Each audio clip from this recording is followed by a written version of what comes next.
सर्वेश्वराय वरदाय सुरप्रियाय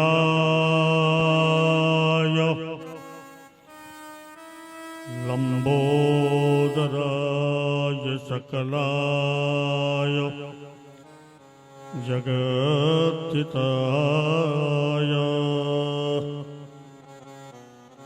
नागाननाय श्रुतियज्ञविभूषिताय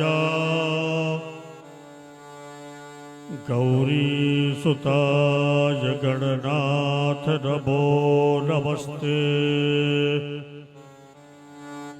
गुरुर्ब्रह्मा गुरुर्विष्णु गुरुर्देवो महेश्वरः गुरुर्साक्षात् परब्रह्म तस्मै श्री गुरवे नमः। नरपरायै नमो प्रातः नरपरायै नमो निशि नमोस्तु दर्पदे देवी त्राहि मां पाहि मां रक्ष मां शरणागतम्।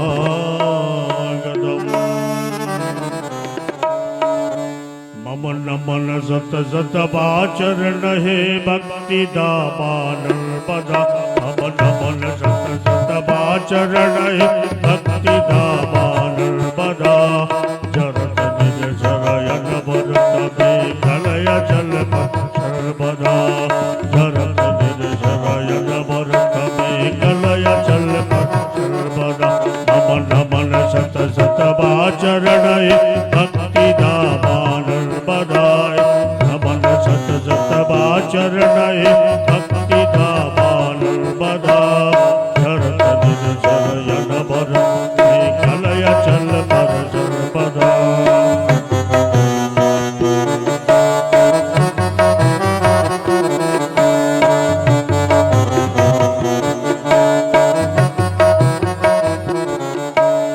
अमरकंटक कंठ शिव जहाँ।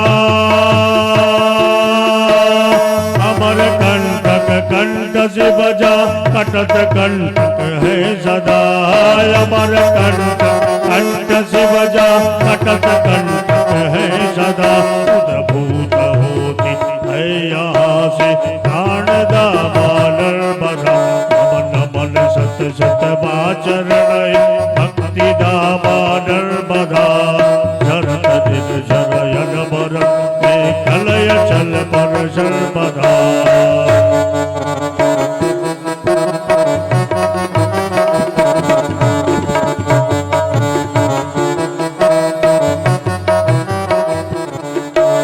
दलित दुख दारिद्र्य रिपुदल करत जन विनती यदा। दलित दुख दारिद्र्य रिपुदल करत जन विनती यदा। भ्रांति हर सुख शांति देती मोक्षदा मानर्मदा। नमन नमन सत सत आचरण भक्ति दामानर्मदा। जरत निज शरयन भरत कलय चल पर सर्वदा।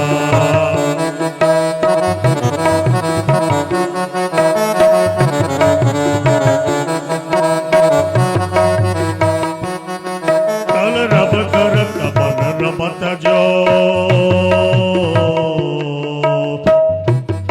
कल रब करत बन रमत जो हे भ्रांति दामानर्मदा। कल रब करत बन रमत जो है पूर्ण दामानर्मदा। भ्रांति हर सुख शांति देती शांति दामानर्मदा। नमन नमन सत सत आचरण भक्ति दामानर्मदा। झरत निज शरयन भरत कलय जल पर सर्वदा। मुनि प्रेम जय नर्मदा मैया की जय, अमरकंट बाबा की जय, पार्वती मैया की जय, श्री गणेश भगवान की जय, श्री व्यासी महाराज की जय, श्रीमद् भागवत भगवान की जय।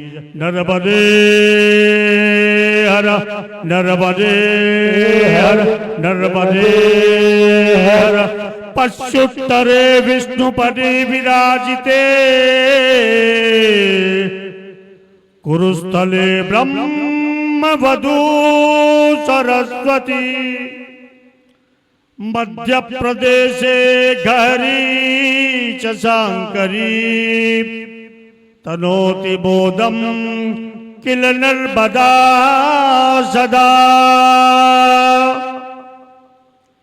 पतित पावने पुण्यसल्या माता के पावन श्री चरणों में कोटि कोटि वंदनम। उमा महेश्वर भगवान अमरकंटकेश्वर महादेव को श्री चरणों में प्रणाम, भागवत जी को प्रणाम, व्यास जी को प्रणाम करते हुए सभी भक्तियों को, सभी भक्तजनों को नर्मदे हर। आप सब लोग बहुत दिन आए, रोज गाड़ी से 3 बजे 4 बजे बढ़िया घूमने के लिए निकलते थे। अमरकंटक को भ्रमण किया, अमरकंटक के सभी स्थानों का दर्शन भी किया। हमारे यहाँ नर्मदा की कथा चलती है, आपके यहाँ श्रीमद् भागवत की कथा चलती है। श्रीमद् भागवत जी की कथा में मथुरा की कथा आती है, वृंदावन की कथा आती है, गोकुल की कथा आती है, बरसाने की कथा आती है। ऐसे ही हमारे यहाँ नर्मदा की महत्वता में अमरकंटक की कथा आती है। जब तक अमरकंटक की कथा पूर्ण नहीं होती तब तक नर्मदा की कथा पूर्ण नहीं होती है।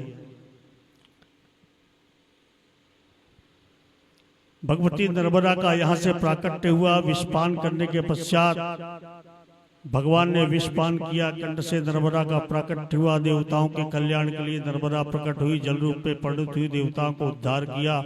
गंगा की उत्पत्ति हुई, तीर्थों का नामकरण हुआ। नर्मदा के ऐसे ही नर्मदा के तटवर्ती तीर्थों की गणना है। आप लोग अब नर्मदा मंदिर गए हैं, भगवती नर्मदा का दर्शन किया, नर्मदा को प्रणाम किया। माता नर्मदा का वह मुख्य मंदिर जहां पर सभी प्रकार के जाति, धर्म, संप्रदाय, अनुयायी लोग वहां पर माता नर्मदा के दर्शन का लाभ प्राप्त करते हैं। श्रीमद् देवी भागवत में इस बात का उल्लेख है कि छागलांडे प्रचंडा च चंडिकाम अमरकंटके। आप सबों ने श्री विग्रह का दर्शन किया। भगवती नर्मदा का जो मुख्य मंदिर है वह 52 शक्तिपीठों में एक शक्तिपीठ है जो चंडिका शक्तिपीठ के नाम से जाना जाता है। जब कभी भी हम तीर्थ में जाएं तो तीर्थ में जाकर के और शक्तिपीठ विशिष्ट हो तो वहां पर साष्टांग प्रणाम करना चाहिए। लेकिन माता नर्मदा के मुख्य मंदिर में जाकर के तो साष्टांग प्रणाम नहीं किया जा सकता ना, क्योंकि एक और महादेव बैठे, दूसरी ओर नर्मदा बैठी, प्रणाम कैसे होगा? तो साइड से माता का दर्शन करते हुए निकल जाते हैं, साष्टांग प्रणाम कहां करें? आप लोगों ने देखा होगा मंदिर प्रांगण के अंदर एक हाथी बना हुआ है। बहुत सारे लोग उसके नीचे से निकलते हैं। भैया, इसके नीचे से जो लोग भी निकलेंगे वो उसके सभी पाप कट जाएंगे। हम लोग भी निकल पाएंगे कि नहीं? हम तो बहुत मोटे नहीं निकल पाएंगे। ये बहुत सारी भ्रांतियां उत्पन्न होती है। उस हाथी के नीचे से निकलने से माता नर्मदा को साष्टांग प्रणाम होता है। हमारे पूर्वजों ने इसी बात को लेकर किया है कि बहुत सारे लोग जो आते हैं, अनेका धर्म अनुयायी लोग आते हैं, माता नर्मदा का दर्शन करते हैं, लेकिन कुछ लोग जेब में हाथ डालते हुए निकल जाते हैं। आजकल मोबाइल का जमाना है, सेल्फी लेने का समय काल है, साष्टांग प्रणाम भी नहीं करते, देवताओं को नमस्कार भी नहीं करते। यह दोष उत्पन्न होता है। इन दोषों के समन करने के लिए कि हमारे माता नर्मदा के मंदिर में, माता नर्मदा के दरबार में जो लोग भी आवे, सबकी मनोकामना पूर्ण हो, सबको पुण्य फल प्राप्त होवे, यहाँ से पाप लेकर के नहीं जाए, समस्त दोषों का समन हो जावे। हमारे पूर्व पुरुषों ने उस हाथी की स्थापना की कि हाथी गणपति का स्वरूप है, इनको स्पर्श करने से पाप क्षय होगा। इसके नीचे से जो निकलेंगे माता नर्मदा को साष्टांग प्रणाम भी हो जाएगा। इसी माध्यम को लेकर के, इसी बात महत्वता को लेकर के हमारे पूर्व पुरुषों ने उस हाथी की स्थापना की। मैंने आपको बताया कि अमरा नाम देवा नाम कठिनाम समूह नाम नंबर चेत बरा यासा बरा वरंकट। देवताओं का समूह एकत्रित हुआ, नर्मदा की उत्पत्ति हुई, नर्मदा जल रूप में परिणित हुई, ब्रह्मांड के कोटि कोटि अनेकानेक देवता यहाँ पर सभी देवता देवगण आए, उस पावन नर्मदा के जल में स्नान किया। वह सरोवर कोटि तीर्थ के नाम से जाना जाता है, जिसमें समग्र देवता गणों ने स्नान किया, वह कोटि तीर्थ है। नर्मदा पश्चिम की ओर प्रवाहित हुई पाप ताप संताप को हरण करती हुई बहती है।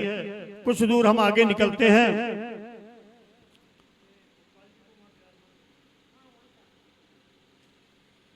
तो जैसे ही आगे जाते हैं तो सबसे पहले पड़ता है कपिला संगम। यहां से कपिला नदी की उत्पत्ति हुई, जो नर्मदा में मिलती है। ज्येष्ठ मास की गंगा सप्तमी से लेकर के गंगा दशहरे तक का जो पर्व होता है, ब्रह्मांड की सभी नदियों का वास कपिला संगम में स्थित होता है। नदियों ने प्रार्थना किया था महादेव के सानिध्य में आकर के कि हे महादेव, हमसे भी जो मनुष्य लोग स्नान करते हैं, हम उन पापों से बोझिल हो जाती हैं, भार आ जाता है हमारे ऊपर, उसका पाप संताप कैसे मिटेगा, इसका उपाय किए। जो महादेव ने कहा था आप सभी लोग जाकर के कपिला संगम में स्थित हो गए, 1 मास पर्यंत जो है नर्मदा में वास करें, कपिला के संगम में स्नान करें। उस कपिला की उत्पत्ति कैसे हुई? भगवती पार्वती जी ने स्नान किया था वहां पर सर्वप्रथम। भगवती पार्वती जी ने स्नान करने के पश्चात जो अंग वस्त्र जो निचोड़ा, अपना वस्त्र जो निचोड़ा, वह अंगरा का जो जल गिरा, उससे कपिला की उत्पत्ति होती है। जो मनुष्य कपिला का दर्शन करता है, वहां पे कामधेनु की भी तपस्थली है। जो मनुष्य जो है उस कपिला में स्नान करता है, श्राद्ध तर्पण इत्यादि करता है, वो समस्त पुण्य फल का भागीदार होता है। बोलो कपिला संगम भगवान महाराज महारानी की जय। ऐसे ही आगे निकलते हैं, आगे बढ़ते हैं तो दूसरा संगम होता है एरंडी संगम।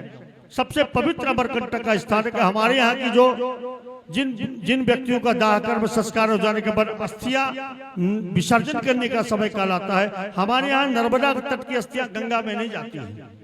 हम लोग जो अपने सभी पूर्व पुरुषों जो लोग भी अमरकंटक में वासी हैं, उन सभी का जो है अस्थियां जो है एरंडी संगम में विसर्जित किया जाता है। एरंड संगम का महत्व कि अमासोम समायोगे प्रतिपाते गया सद्गुणम पुण्यम एरंडी तीर्थमागता। उस एरंडी संगम में एक बार के समय की कथा कि एरंड ऋषि और दुर्वासा ऋषि जो है गया में गए सभी लोग जाते हैं। पितृपक्ष का समय काल आता है, पितृपक्ष में जाकर के गया जी में जाकर के अपने पुत्र पुरुषों का सबको श्राद्ध तर्पण इत्यादि करते हैं और मोक्ष को की आह्वान करते हैं, पिंडदान करते हैं। एक बार ऐसा ही दुर्वासा ऋषि और एरंड ऋषि दोनों जो है गया जी में पहुंचे। गया जी में जाकर के वहां श्राद्ध करते। हमने सुना कि दशरथ जी ने यहाँ पर दशरथ जी का पिंडदान किया गया था। अन्य बहुत बड़े महापुरुषों साधु महात्मा सभी मनुष्यों का तर्पण श्राद्ध यहाँ पर किया गया था। गया जी उठते प्रकट होते हैं, उनके हाथों का पिंड ले लेते हैं। तो दुर्वासा ऋषि ने पिंड बनाया, पिंड बनाकर गया जी को कहते हैं गया जी संकल्प पढ़ा और कहा कि मेरे पूर्व पुरुषों पितरों का सबको जो है ये श्राद्ध कर रहा हूं, यह पिंड को आप ग्रहण करें। गया जी प्रकट नहीं हुए, उनके हाथों का पिंड ग्रहण नहीं किए।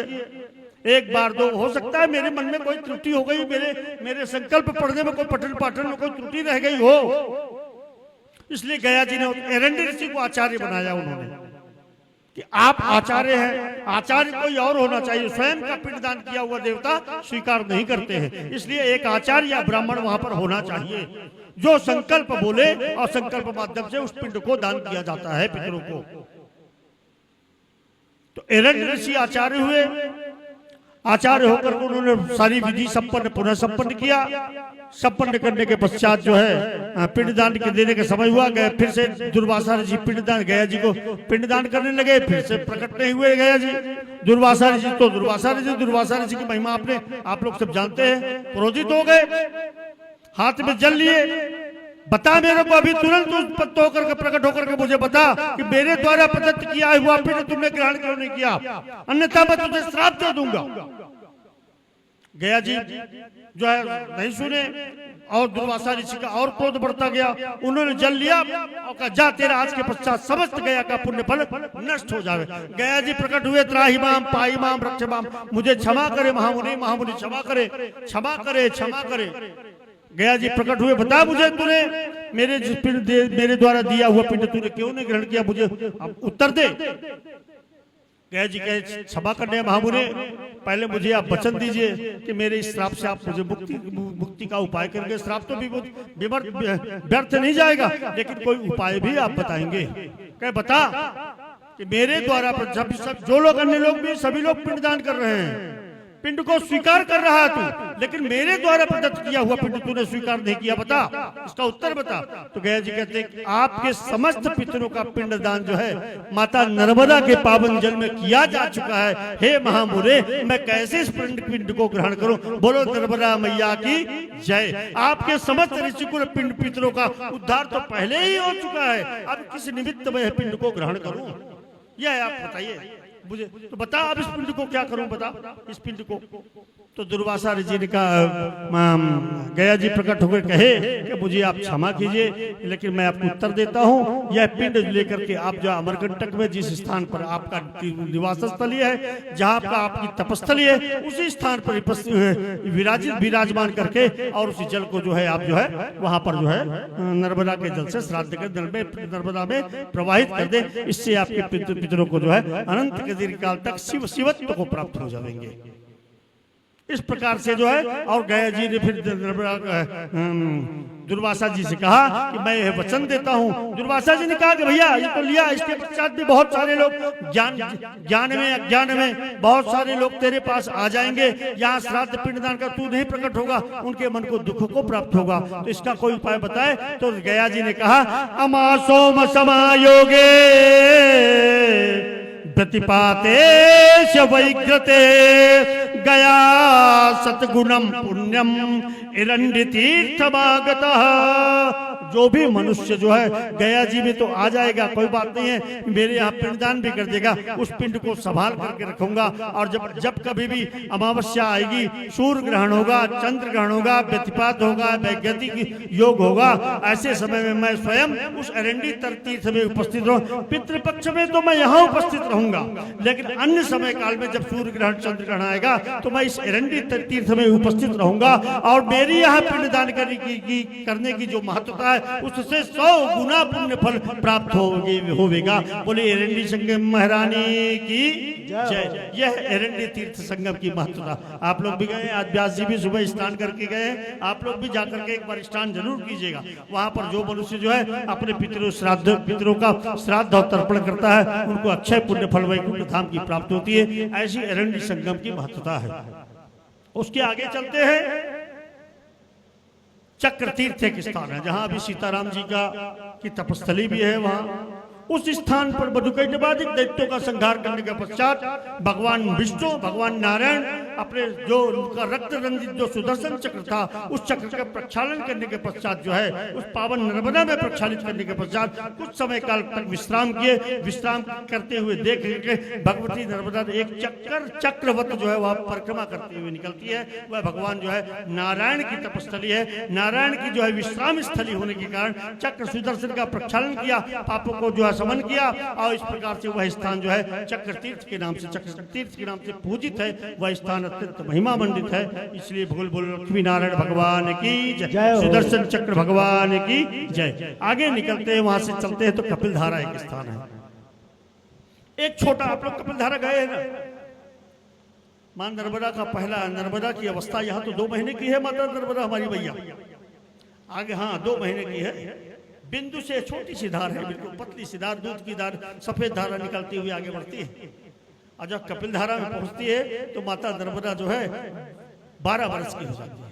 12 वर्ष की जो अवस्था यौवना संपन्न हो जाती है, जो बच्ची वो उछल कूद रस्सी कूदते हैं ना, बच्चियां जो बड़ी 12 वर्ष की हो जाती है तो रस्सी का छलांग लगा के कूदती है।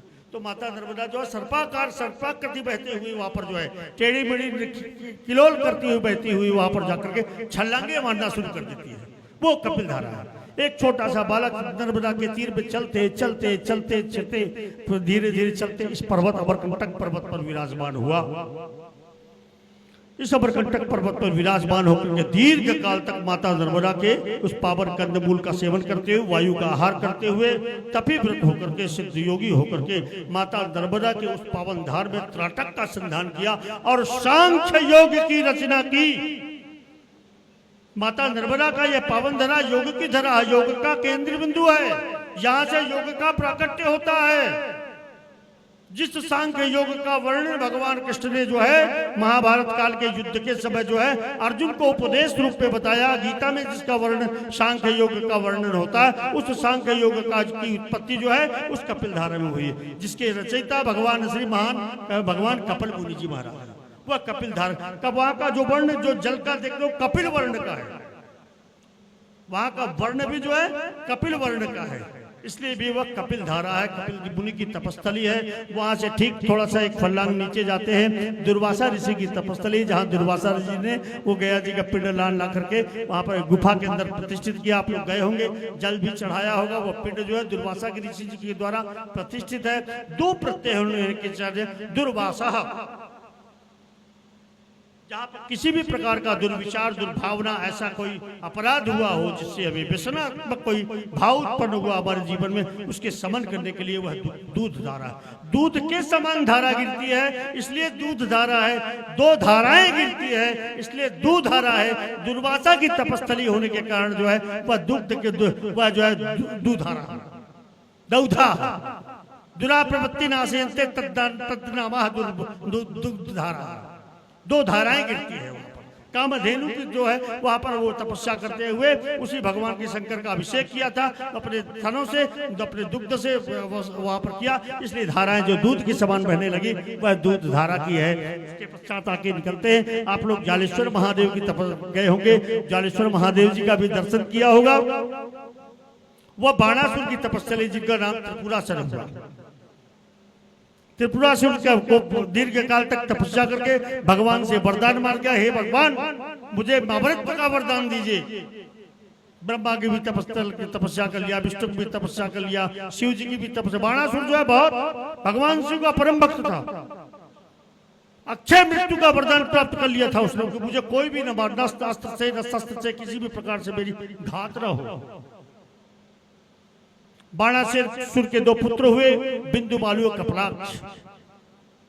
बाणासुर ने वरदान मांगा मेरे 3 पुर होना चाहिए जो अंतरिक्ष में भ्रमण करते हुए, जब ये 3 पुरों का, तीनों पुरों का दाह होगा, नष्ट हो जाएंगे, तभी मेरी मृत्यु संभव होगी, अन्यथा मेरी मृत्यु न हो। मेरे त्रिपुर का दाह के बिना मेरी मृत्यु मुझे कोई भी न मार सके, ऐसा वरदान, कठिन वरदान मांग लिया था।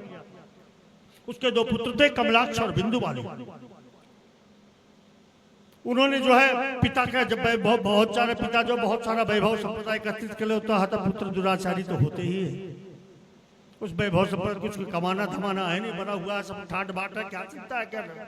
तो अत्याचार दुराचार करना शुरू कर दिया, ऋषियों को प्रताड़ित करने लगे, देवताओं को प्रताड़ित करने लगे, तंग करने लगे उन्हें। उस पीड़ा से ग्रसित होकर के सभी देव ब्रह्मा के पास गए। ब्रह्मा जी ने कहा भैया मैं तो कुछ नहीं कर सकता, नारायण के पास जाओ। नारायण के पास गए सभी देवगण, नारायण ने भी मना कर दिया, मैं कुछ नहीं कर सकता भैया, भगवान शंकर ने उनको ऐसा वरदान दिया, मेरे बस की बात नहीं। सभी देवगण जो है भगवान महादेव के सानिध्य में उपस्थित हुए, अपनी व्यथा बताई। नारायण ने जो है भगवान शंकर जी जो है नारद जी को बुलाए, नारद जी आओ लीला रचो कुछ। तो नारद जी को सारी बातें बताई, क्या करना है कैसे करना है, सारी बातें बताई। थोड़ा सा समय लूंगा महाराज जी। नारद जी जो है वहां से चल के मृत्युलोक में आए, यही जालेश्वर धाम में पहुंचे। वहां देखा बाणासुर की जितनी भी पत्नियां थी, 1000 पटरानियां थी बाणासुर की, सभी पतिव्रता धर्म से का पालन करती थी। नित्य प्रातः उठती थी, सबसे पहले अपने पति का दर्शन करती थी, उसके पश्चात अन्य कार्य को करती थी। उसी पतिव्रत धर्म परायण होने के कारण जो है बाणासुर जो है अजर अमर हो चुका था, मृत्यु को जीत लिया था उसने भगवान शिव की कृपा से। बाणासुर जो है एक दिन ऐसे भ्रमण करते हुए उनके वाटिका में गए, सभी महारानियां वहां पटरानियां जो है पुष्प को चुन रही थी। नारद जी को आया देख करके सादर प्रणाम किया और प्रणाम करते हुए पूछा महर्षि आपके आगमन का कारण बतावे। नारद जी ने कहा हे महारानियों, मुझे यहाँ पर आने के दिखाई दे, आने वाले समय में बहुत बड़ा विपदा आने वाली है। यहाँ पर स्त्रियों को की सबसे बड़ी कमजोरी है कि उनको यदि ये बता दें कि तुम्हारे पति पर बहुत बड़ा विपदा आने पर तो घबरा जाती है बहुत जल्दी, क्योंकि वही देवता है, उसका सब कुछ स्वामी वही है, भगवान भी वही है। अपने स्वामी अपने भगवान के ऊपर विपदा को आन देख करके घबरा जाना निश्चित ही है। तो सभी पटरानियां जो है घबरा गई। नारद जी से पूछा आप ही कोई उपाय बताइए। प्रभु कहा मैं जो कहूंगा मानना पड़ेगा तुमको। जो कहे पहले वचन दो, संकल्प करो पहले कि मैं जो बताऊंगा पहले उसका पालन करोगे तभी त्रिपुर का संकट जो है नाश हो सकता है। नारद जी ने जब संकल्प दिया कि हम हे मामुनि आप जैसा कहेंगे वैसा हम पालन करने के लिए तैयार है। नारद जी ने कहा आप लोग सबसे पहले उठ करके ओम नमो भगवते वासुदेवाय, ओम नमो भगवते वासुदेवाय, ओम नमो भगवते वासुदेवाय बोलते हुए मेरे नारायण मंत्र का जप करना पहले, सबसे पहले। उसके बाद फिर तुम अपने स्वामी के पास जाना, दरबार में जाकर उनके दर्शन करना। ऐसा करोगे तो त्रिपुर में आने वाला संकट जो है भंग हो जाएगा। सभी महारानियां पटरानियां जो है तैयार हो गई, उनकी बात को वचन को मान लिया और सबसे प्रथम सुबह प्रातः काल उठती और उठ करके पहले सब स्नान इत्यादि से निवृत्त होकर के नारायण मंत्र का जप करती है। यह देखते हुए दरबार में जाना, सो लोग प्रतिदिन तो सुबह 4 बजे पहुंच जाते थे, कोई 3:30 बजे पहुंच जाती थी। अब देख रहे कोई 8 बजे आ रहा है, कोई 10 बजे आ रहा है, कोई 7 बजे पहुंच रहा है। बाणासुर पर क्या बात है महारानियों, इतना विलंब क्यों हो रहा है तुम्हारे यहाँ? इससे अरे तुम्हारे इतने महारानी से 1000 पटरानी है। अरे बाल बच्चे भी तो है, स्कूल भेजना पड़ता है, टिफिन तैयार करना पड़ता है, शौचालय करना पड़ता है, कुछ को दूध पिलाना पड़ता है, घर में झाड़ू पोछा करना पड़ता है, बहुत सारा काम है। इतना सिर्फ कहते हैं कि मिथ्या वचन कहने के कारण पटरानियां जितनी भी थी महारानियों की सारी पतिव्रता धर्म भंग हो गया। पतिव्रता धर्म भंग होने के कारण जो है नारद जी ने भगवान शंकर को जाकर के सूचना दी, महादेव मैंने आपका काम कर दिया, अब आप आगे का कार्य करें। उसी समय एक नक्षत्र में नक्षत्रों को आदेश दिया, सभी नक्षत्र एक सुर में हो। कपिल धारा का जो स्थान है ना, एक और दाहिनी तरफ इधर का पर्वत जो है कौन सा है, उदयाचल है, और दक्षिण की तरफ दक्षिण तरफ का भाग है वो अस्ताचल है। ये दोनों उदयाचल और अस्ताचल दोनों रथ के पहिए बने। सूर्य और चंद्रमा भगवान शिव के रथ के पहिए पे वहां पर अनुसंधान किया, रथ में विराजमान हुए, अमोघ शस्त्र का अनुसंधान किया। बोलो उमा महेश्वर भगवान की जय। भगवान शंकर ने संधान किया और त्रिपुर का दाह कर दिया। त्रिपुर का दाह धक धक धक धक धक धक जलते हुए पृथ्वी पर गिरने लगे। जितने भी प्राणी थे उस जीव में असुर जगत के सभी जल जल करके पृथ्वी पर गिरने लगे। यह देख करके करुण विलाप करने लगा जो है बाणासुर। बाणासुर तो भगवान शंकर का बहुत बड़ा भक्त था, विलाप करने लगा।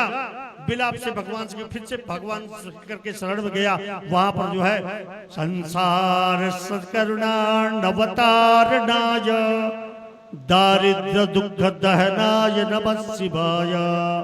दारिद्र दुख दमन स्तोत्र का पाठ किया। इस पाठ से भगवान शंकर प्रसन्न हुए, प्रसन्नता को प्राप्त किए। भगवान शंकर तो बड़े भोले वाले, जब थोड़ी सी बात में प्रसन्न हो जाते। अब कहते हैं बाणासुर वरदान मांगो।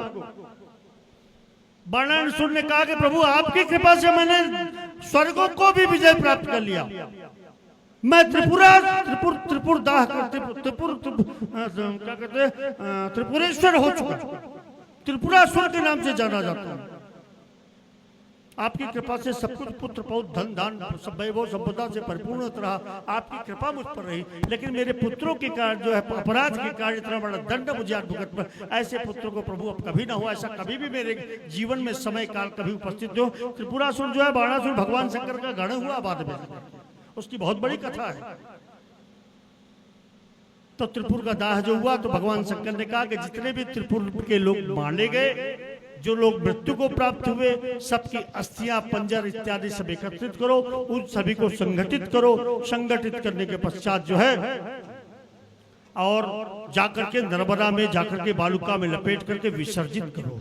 ये सभी लिंग जो है, जो बालुका अस्थियां जो पाषाण हो जाएंगी, अब बाण लिंग के रूप में पूजित होंगे। ऐसी है माता नर्मदा की महत्ता कि मनुष्यों को नहीं, असुरों देवताओं को नहीं, असुरों का भी, अपराधियों का भी दोष करते, उनका भी माता नर्मदा कल्याण करती है। समुद्रा सरिताम सर्वे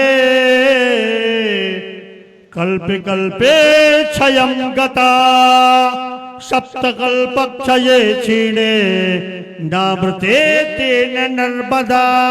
कभी भी कल्प कल्पांत में 7वां कल्प चल रहा, कल्प कल्पांत में भी भगवती नर्मदा का विनाश नहीं होता है।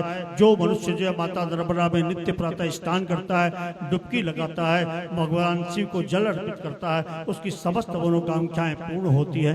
शैलबे कल की सुतामा नर्मदे हर नर्मदे, शैलबे कल की सुतामा नर्मदे हर नर्मदे, शैलबे कल की सुतामा।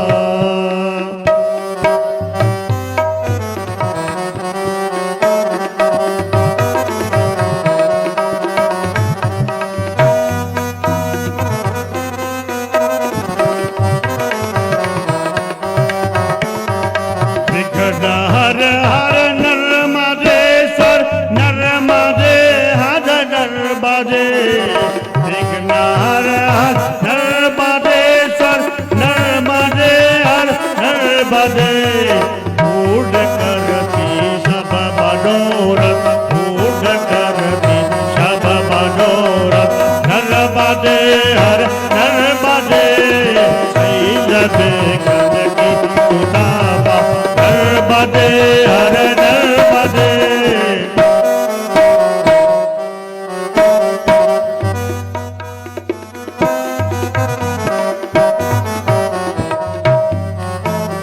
नर्मदे हर नर्मदे हर नर्मदे हर नर्मदे, नर्मदे हर नर्मदे हर नर्मदे हर नर्मदे, नर्मदे हर नर्मदे हर नर्मदे हर नर्मदे हर नर्मदे हर नर्मदे, शैलबे कल की सुतामा नर्मदे हर नर्मदे, नर्मदे हर। आज भागवत भगवान की कथा के साथ साथ जालेश्वर महात्मा की कथा प्रारंभ सब पूर्ण हुई। कल आपको माई के बगिया, सोनमुड़ा और माई के मंडप भी गए होंगे, इसकी कथा भी पूर्ण होगी। इस प्रकार से नर्मदा के महत्व का, अमरकंटक महत्व की कथा पूर्ण होगी। आगे वाले भगवती की जैसी इच्छा होगी, अब जब कभी समय काल उपस्थित होगा तो नर्मदा के अन्य तीर्थों का भी कथा सुनाए जाएंगे। तब तक भगवान की कथा सुने। नर्मदे हर।